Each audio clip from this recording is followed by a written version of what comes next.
Dear friends, I am talking to you here from the holy city of Jerusalem, standing by the Kotel HaMaravi, the Western Wall, the holiest place for Jews today in our day. And we're here on a mission of solidarity for the Israeli society who have been so affected by the war.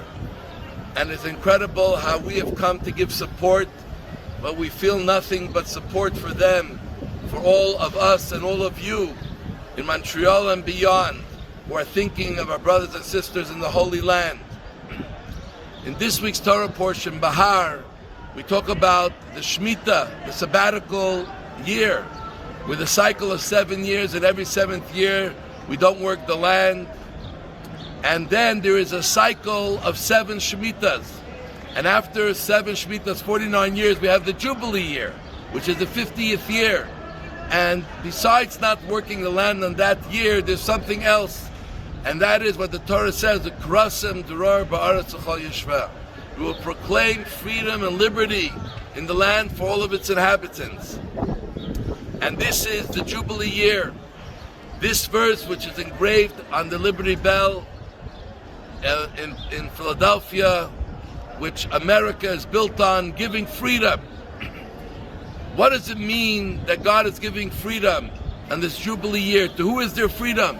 So we're told that even servants, who according to the Torah, someone could be a servant to someone else, but when it comes to Jubilee year, even the servants go free, even the slaves go free.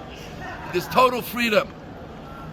And what does this freedom mean, and why, if it's so important, do we wait 50 years?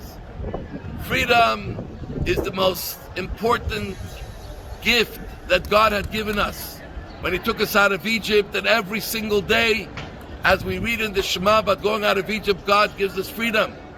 And freedom is the ability to live and be to who you are really truly supposed to be. We all fall under a certain type of a slavery. We become slaves to many parts of the world and life around us. We become slaves to our work. We become slaves to certain types of habits. We become slaves to the way society expects us to be. We all have a certain slavery about us, and which holds us back from really expressing and becoming who we are supposed to be, especially as Jews serving Hashem. And Hashem says that a person has to learn to have true freedom, to really create their path for what they were put here in this world, for the mission they were put in this world. And for that freedom, you can't just proclaim it with a sentence. It comes after cycles of 7 Shemitahs. You have to do a lot of inner work to be able to gain control of who you are, to gain control of what you think, to understand how to think, to understand how to feel, to understand how to implement all of the ways of life as according to the Torah. And once you implement those things in your life, then across the door you can get true freedom. When we're coming here to Israel and we see how though the world is screaming and shouting and telling us that we are not free, that we have to follow the ways they want us to follow, we cannot be who we truly want to be and be expressively Jewish in this land, and we have to consistently live under the fear of the enemy, but yet you sense here a true sense of freedom, a true feeling of people saying, no, we are going to live here, and we are going to live as Jews, and we are going to carry the Jewish values, and no one's going to take that away from us, because here we're proclaiming freedom. So I think it's so important that all of us in our lives should take this moment to think, how am I going to proclaim freedom?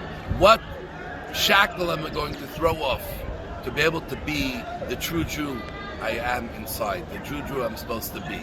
This is the strength that we get every single day when we say the Shema. This is what we get when we're walking through the land of Israel.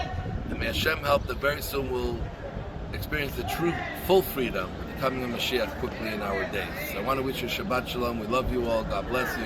Candlelighting time, Montreal, 8:11 p.m.